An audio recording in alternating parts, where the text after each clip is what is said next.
1 Coríntios, capítulo 14. Contudo, prefiro falar na igreja 5 palavras com meu entendimento, para instruir outros, a falar 10.000 palavras em outra língua. Versículo 19.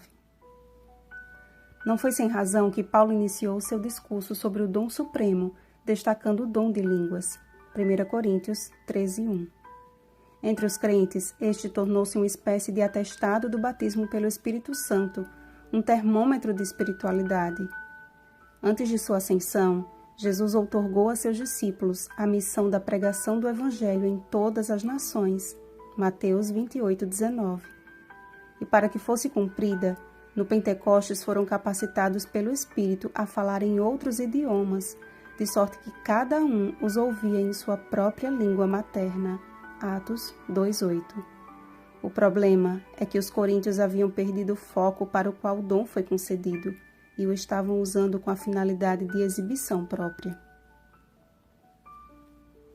Após destacar o amor como o maior dos dons, Paulo classifica o dom de profecia acima dos demais, discorrendo em minúcias o verdadeiro objetivo do dom de línguas. Nem todos recebiam este dom, e os que recebiam, ao invés de procurar campos em que pudessem exercê-lo, detinham-se em sua igreja de origem, proferindo palavras ao ar, não contribuindo em nada para a edificação da igreja.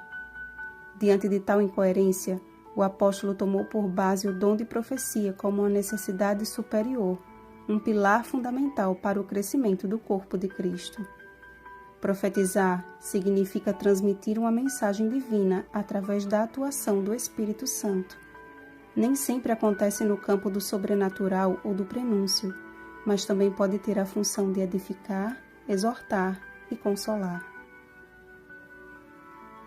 A ideia contemporânea de que o dom de línguas seja algo sem sentido ou uma condição de êxtase espiritual, onde um dialeto desconhecido é falado e até gritado como uma forma de estabelecer graus de espiritualidade, é um tanto imaturo e totalmente antibíblico.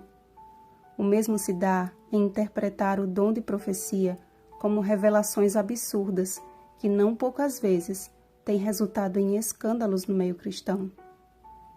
Irmãos, não sejais meninos no juízo, na malícia sim, sede crianças. Quanto ao juízo, sede homens amadurecidos. Basta um atencioso e despretensioso estudo das Escrituras para perceber que o dom de profecia é um dom de alto grau de responsabilidade e que as línguas, como um dom do Espírito Santo, tratam-se dos idiomas existentes e que, dada a variedade de idiomas e a ordem dada por Cristo de ser pregado o Evangelho ao mundo, tal dom, sem dúvida alguma, visava um fim proveitoso. 1 Coríntios 12:7. Além do mais, falar em outro idioma constitui um sinal para os incrédulos e não para os crentes. Uma coisa é certa, a liturgia da igreja de Corinto estava em total estado de confusão.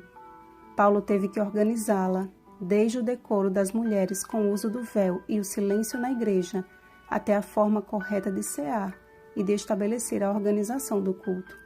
Pois Deus não é de confusão, e sim de paz. A proibição dada por Paulo à participação das mulheres nos cultos não possui teor taxativo, mas, como no caso do véu, outra forma de preservar as mulheres cristãs de Corinto e todas as igrejas dos santos de críticas desnecessárias. Amados, Deus é um Deus que prima pela ordem e pela decência. Ordem no sentido de planejamento e decência no discernimento. Planejar sem discernir resulta em frustração e discernir sem planejar resulta em confusão.